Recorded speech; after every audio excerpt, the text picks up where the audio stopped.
Ladies and gentleman, Jarkiholi ಫ್ಯಾಮಿಲಿಯ ಅಧಿಪತ್ಯ ಕೊನೆಯಾಗುತ್ತಾ ಬೆಳಗಾವಿಯಲ್ಲಿ. ಬೆಳಗಾವಿ ಜಿಲ್ಲೆ 3 ಭಾಗ ಆಗ್ಬಿಟ್ರೆ ಜಾರಕಿಹೊಳಿ ಸಾಮ್ರಾಜ್ಯದ ಪತನ ಆಗ್ಬಿಡುತ್ತಾ? ಡಿ.ಕೆ. ಶಿವಕುಮಾರ್ ಮಾಸ್ಟರ್ ಪ್ಲಾನ್ ಮಾಡಿರೋದು ಯಾವ ಕಾರಣಕ್ಕೆ? 2 ತಾಲೂಕು ಆಗಬೇಕು ಅಂತ ಸರ್ಕಾರ ತೀರ್ಮಾನ ಮಾಡಿದೆಯಾ? ಬೆಳಗಾವಿ ಮತ್ತು ಚಿಕ್ಕೋಡಿ, ಅಥವಾ ಬೆಳಗಾವಿ 3 ಹೋಳಾಗುತ್ತಾ? ಚಿಕ್ಕೋಡಿ, ಬೆಳಗಾವಿ ಮತ್ತು ಗೋಕಾಕ್ 3 ಜಿಲ್ಲೆಗಳಾಗುತ್ತಾ? ಏನಿದು ಬಿಗ್ ಸ್ಟೋರಿಯಲ್ಲಿ ನಾನು ಅಪ್ಡೇಟ್ಸ್ ಕೊಡ್ತೀನಿ. ನೆಲ ಜಲ ಭಾಷೆಗಾಗಿ ಪ್ರಾಮಾಣಿಕ ಪತ್ರಿಕೋದ್ಯಮ, ನಾನು ಹೇಮಂತ್.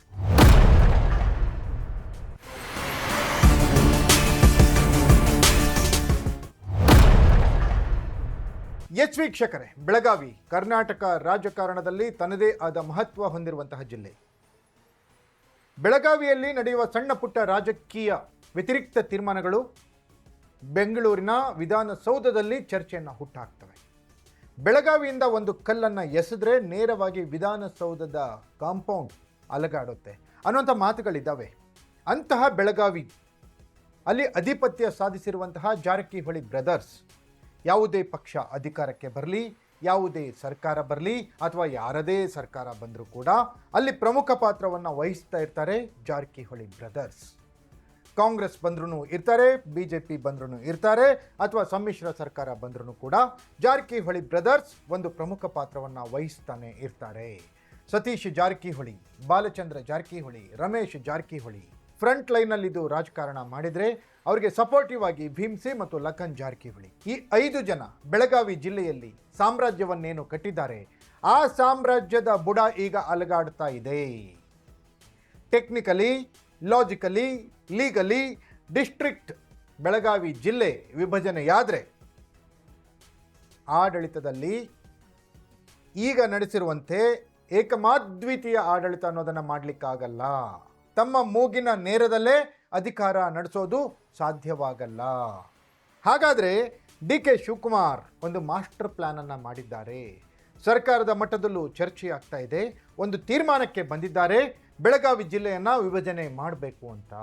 ಹಾಗೇನಾದರೂ ಬೆಳಗಾವಿ ಜಿಲ್ಲೆ ವಿಭಜನೆಯಾದರೆ ಜಾರಕಿಹೊಳಿ ಬ್ರದರ್ಸ್ ಸಾಮ್ರಾಜ್ಯ ಪತನವಾಗುತ್ತಾ?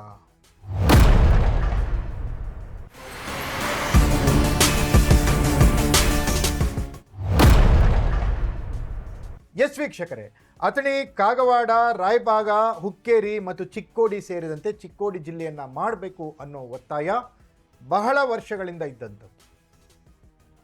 ಚಿಕ್ಕೋಡಿ ಜಿಲ್ಲೆಯಾದರೆ, ಬೆಳಗಾವಿ ಜಿಲ್ಲೆಯಿಂದ ವಿಭಜನೆಯಾದರೆ ಬೆಳಗಾವಿಯ ರಾಜಕಾರಣ ಮತ್ತಷ್ಟು ರೋಚಕ ತಿರುವನ್ನು ಪಡೆಯುತ್ತೆ.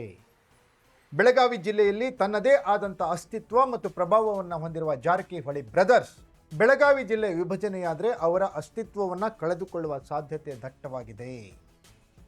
ಅದೇ ರೀತಿ 2 ಜಿಲ್ಲೆ ಬೇಡ, ಬೆಳಗಾವಿಯನ್ನು 3 ಜಿಲ್ಲೆಯಾಗಿ ವಿಂಗಡಿಸೋಣ ಅಂತ ಹೇಳಿ ಜಾರಕಿಹೊಳಿ ಬ್ರದರ್ಸ್ ತಮ್ಮದೇ ಆದ ಸ್ಟ್ರಾಟಜಿ ರೂಪಿಸ್ತಾ ಇದ್ದಾರೆ. ಗೋಕಾಕ, ಯರಗಟ್ಟಿ, ಸವದತ್ತಿ, ರಾಮದುರ್ಗ ಈ 4 ತಾಲೂಕುಗಳನ್ನು ಸೇರಿಸಿ ಮತ್ತೊಂದು ಜಿಲ್ಲೆಯನ್ನು ಮಾಡೋಣ. ಈಗ ಹೊಸದಾಗಿ ಮೂಡಲ್ಗಿ ಅಂತ ಕೂಡ ಅನೌನ್ಸ್ ಆಗಿದೆ. ಈ ತಾಲೂಕುಗಳನ್ನು ಸೇರಿ ಗೋಕಾಕ್ ಜಿಲ್ಲೆ ಮಾಡೋಣ, ಚಿಕ್ಕೋಡಿ ಮತ್ತೊಂದಾಗಲಿ, ಬೆಳಗಾವಿ ಇರಲಿ ಅನ್ನುವಂತಹ ಮಾತುಗಳು ಜಾರಕಿಹೊಳಿ ಬ್ರದರ್ಸ್ ಅವರಿಂದ ಬರ್ತಾ ಇದೆ. ಆದರೆ ಡಿ.ಕೆ. ಶಿವಕುಮಾರ್ ಇದಕ್ಕೆಲ್ಲ ಒಂದು ಸ್ಫೋಟಕ ತಿರುವು ಅನ್ನೋ ಥರ ಮೊನ್ನೆ ಒಂದು ಸ್ಟೇಟ್ಮೆಂಟ್ ಕೊಟ್ಟಿದ್ದಾರೆ. ಬೆಳಗಾವಿಯ ಚಿಕ್ಕೋಡಿಯಲ್ಲಿ ಚಿಕ್ಕೋಡಿ ಜಿಲ್ಲೆಯನ್ನು ಮಾಡೇ ತೀರ್ತೀವಿ ಅಂತ ಅವರು 3 ಜಿಲ್ಲೆಗಳ ಪ್ರಸ್ತಾಪವನ್ನು ತಿಳಿಸಿಲ್ಲ.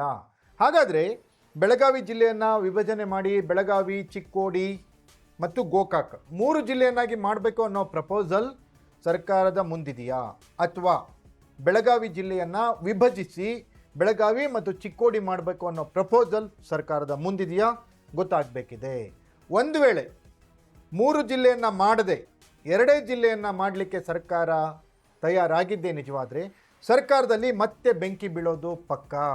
ಯಾಕಂದರೆ ಸತೀಶ್ ಜಾರಕಿಹೊಳಿ ಅವರಿಗೆ ಈ ಬೆಳಗಾವಿ ಜಿಲ್ಲೆಯ ವಿಭಜನೆ ಬೇಕಾಗಿಲ್ಲ.